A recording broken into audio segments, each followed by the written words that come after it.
Good morning. आज हम पढ़ेंगे इलेक्ट्रॉनिक विन्यास के बारे में। तो चलिए सबसे पहले हम देख लेते हैं कि जो इलेक्ट्रॉनिक विन्यास है उसकी परिभाषा क्या होगी।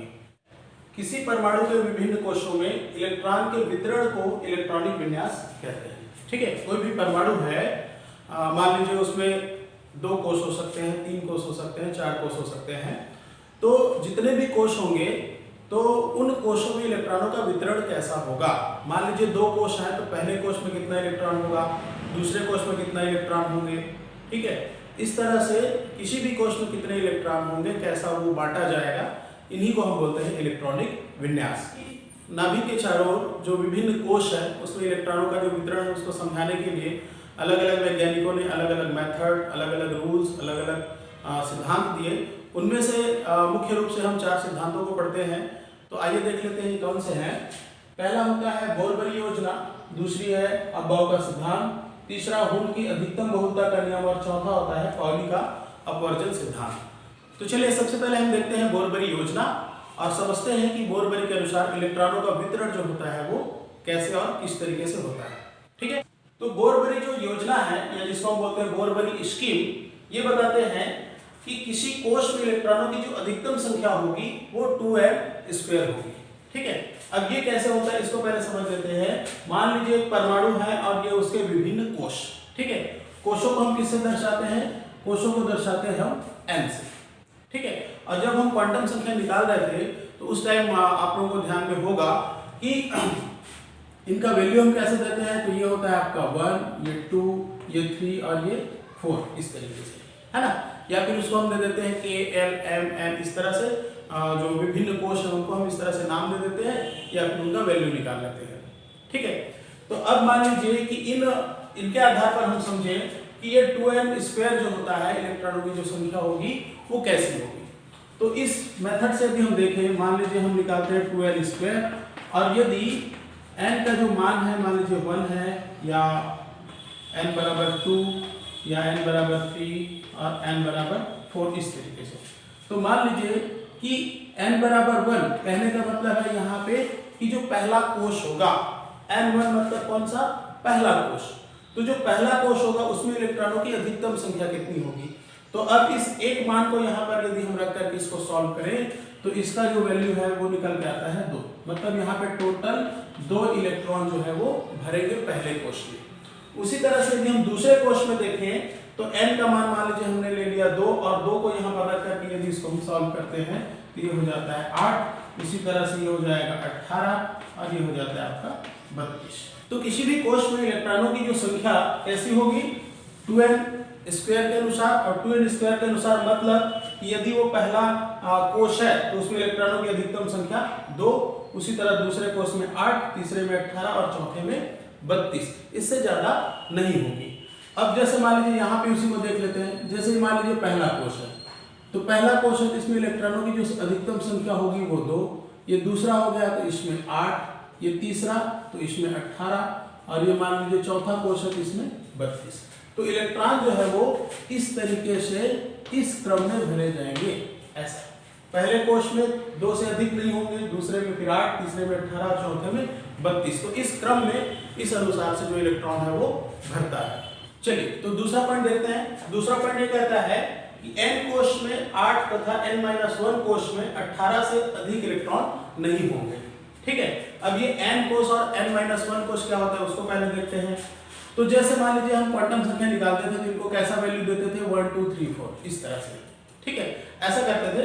अब यहाँ पे क्या होगा, जब हम इलेक्ट्रॉनिक विन्यास निकालेंगे तो ये मेथड को हम उल्टा करेंगे। उल्टा कैसे होगा?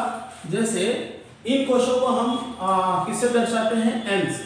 ठीक है, तो अब क्या करना है कि जब हम इलेक्ट्रॉनिक विन्यास निकालते हैं तो इसमें से जो सबसे बाहर का जो कोश होगा, ठीक है, कोश है तो उसको n से तो दर्शाएंगे, लेकिन इलेक्ट्रॉनिक विन्यास निकालते समय हमको थोड़ी सावधानी ये रखना है कि जो कोश है तो जो सबसे बाहर का कोश जो होगा उसको हम बोलते हैं n कोश।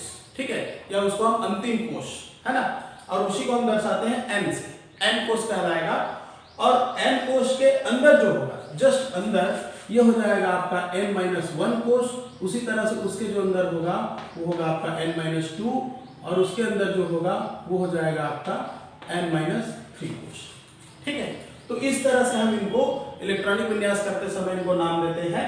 जो सबसे बाहर है वो n, उसके अंदर जो होगा वो n-1, उसके अंदर फिर n-2, फिर n-3, इस तरीके से। यहाँ पे n और n- कोश का मतलब होता है कि कोई भी परमाणु आप ले लो, चाहे उसमें कितने भी कोश रहे, चाहे 2 कोश हो, चाहे 3 कोश हो, चाहे 4 कोश हो, चाहे 10 कोश हो, ठीक है, कितने भी कोश रहे, तो जो सबसे बाहर का जो कोश होगा उसको हम बोलेंगे n कोश, ठीक, चाहे नंबर कोई भी रहे, जो सबसे बाहर में है वो कहलाएगा आपका n कोश, और उसके अंदर वाला, उसके जस्ट अंदर जो होगा वो n-1, उसी तरह से n-2 और n-3, ठीक है।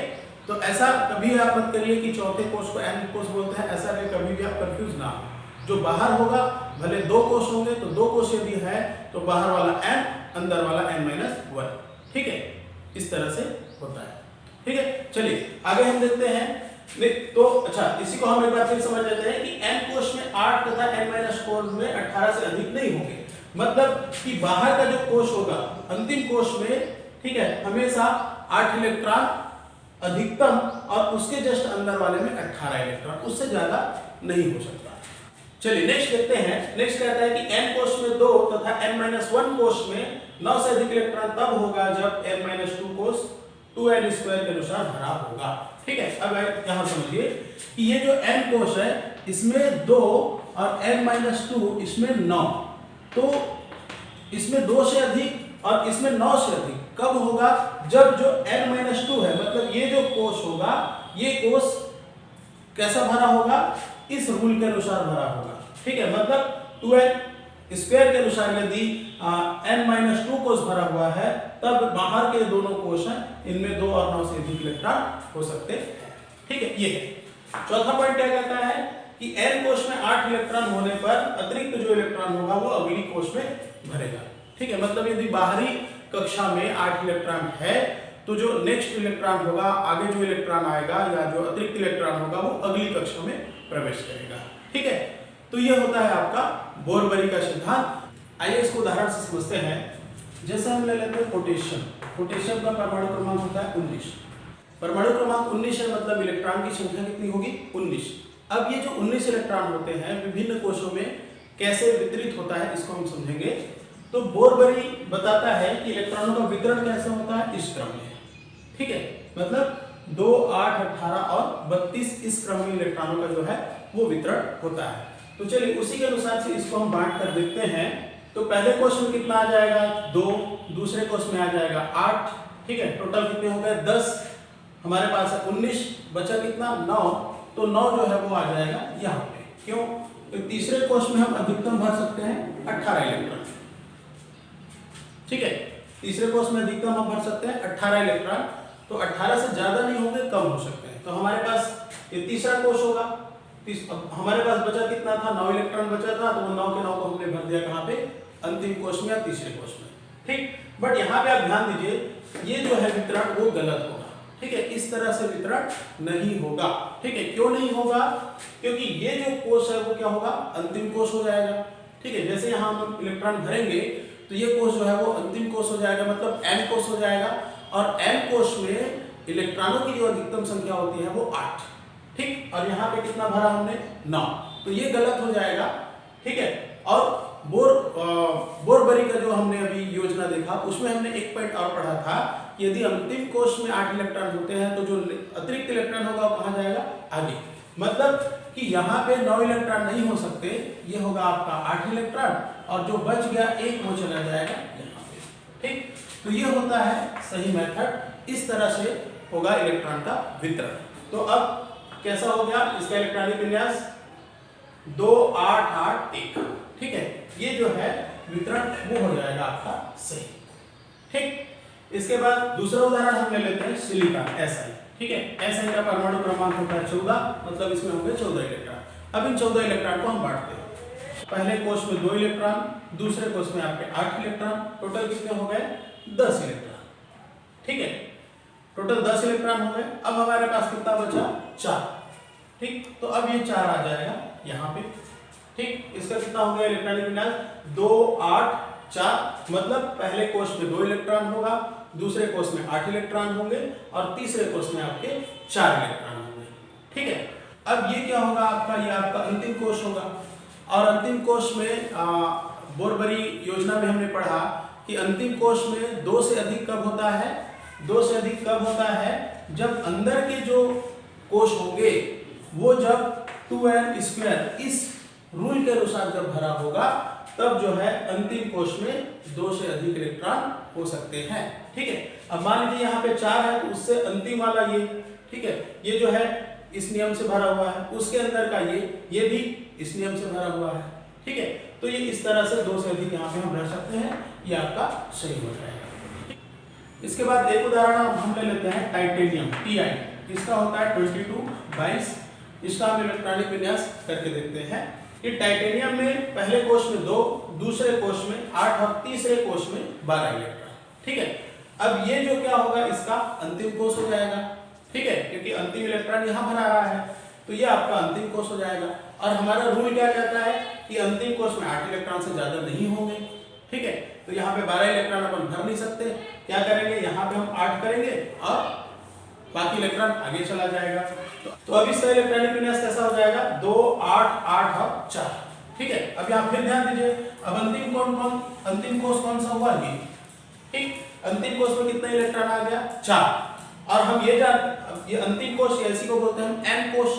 और n कोश में 2 से अधिक इलेक्ट्रॉन कब होगा, जब अंदर के जो कोश होंगे उनके वो नियम अनुसार भरे होंगे। ठीक है, अब मान लीजिए यहाँ पे देखिए ये n कोश है, अंतिम कोश है, और यहाँ पे 2 से ज्यादा है। तो अब पीछे को चेक करो, अब पीछे क्या कहता है कि अब यहाँ पे है 8, 8, 2। ठीक, ये कौन सा कोश है, तीसरा कोश। अब तीसरा कोश में हमारा अधिकतम इलेक्ट्रॉन कितना होना चाहिए, 18 इलेक्ट्रॉन होना चाहिए। ठीक है, जो हमारा रूल है 2n² का जो रूल है, इस रूल के अनुसार तीसरे में कितना होना चाहिए, 18। ठीक है, जब यहाँ 18 होगा तब हम यहाँ 2 से ज्यादा इलेक्ट्रॉन भर सकते हैं। अब यहाँ पे 2 से इलेक्ट्रॉन ज्यादा है लेकिन ये 18 नहीं है, तो इस कंडीशन में क्या होगा, यहाँ से 2 से ज्यादा नहीं भराएगा। यहाँ पे आप केवल भर सकते हो 2 इलेक्ट्रॉन, मतलब ये कैसा हो जाएगा, 2, 8। ठीक है, और ये 8, और यहाँ पे हम अधिक 2 इलेक्ट्रॉन भर सकते हैं। ठीक है, 2 इलेक्ट्रॉन भर सकते हैं। तो अब उसके बाद जो 2 इलेक्ट्रॉन बचे वो कहाँ जाएगा, वो वापस इसमें आएगा। तो ये 8 की जगह ये हो जाएगा आपका 10। ठीक, ये होगा आपका सही मेथड, ये जो है दोनों गलत हो जाएगा। तो टाइटेनियम का इलेक्ट्रॉनिक विन्यास क्या हो जाएगा, 2, 8, 10 और 2। ठीक, तो चलिए कुछ और उदाहरण से हम इसको और समझने का कोशिश करते हैं।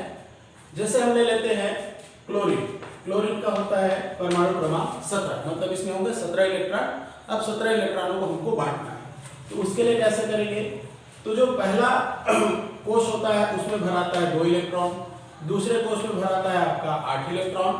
ठीक है, अब हमारे पास कितने बचे, टोटल हो गया 10, हमारे पास बच गया 7 इलेक्ट्रॉन। ठीक है, तो यहाँ पे भरा जाएगा ये 7 इलेक्ट्रॉन। ठीक, तो क्लोरीन का कैसा हो जाएगा, 2, 8, 7 इस तरीके का। उसी तरह से जैसे मान लीजिए हम ले लेते हैं एल्यूमिनियम का होता है आपका 13। ठीक है, 13 होगा तो इसका कैसे हो जाएगा, पहले कोश में 2 इलेक्ट्रॉन, दूसरे में 8, टोटल हो गए 10, बचा कितना, 3। ठीक, तो लास्ट कोश में कितना भराएगा, 3। तो ये हो गया आपका एल्यूमिनियम का। ठीक है, अब इसको आप रूल्स के माध्यम से भी चेक कर सकते हैं। जैसे मान लीजिए यहाँ 2 से अधिक है, अंतिम कोश में 2 से अधिक है, बट ये दोनों जो है नियम अनुसार भरे हुए हैं, इसीलिए हम यहाँ 2 से ज्यादा रख सकते हैं। यहाँ पर भी आप देख लीजिए, ये भी n कोश है, हमारा अंतिम कोश है। और अंतिम कोश में 2 से ज्यादा कब होता है, जब अंदर वाले जो कोश होते हैं वो नियम से भरे हो। तो ये अंदर वाले जो कोश है वो नियम अनुसार भरे हैं, इसलिए यहाँ पे हम 2 से ज्यादा रख सकते हैं। ठीक है, जैसे और हम ले लेते हैं, जैसे मान लीजिए हम ले लेते हैं आर्गन। ये आर्गन का होता है आपका 18। अब इसका हम यदि निकाल के देखें तो ये हो जाएगा 2, 8 और लास्ट में आएगा आपका 8। ठीक है, ये हो गया आपके 18 इलेक्ट्रॉन।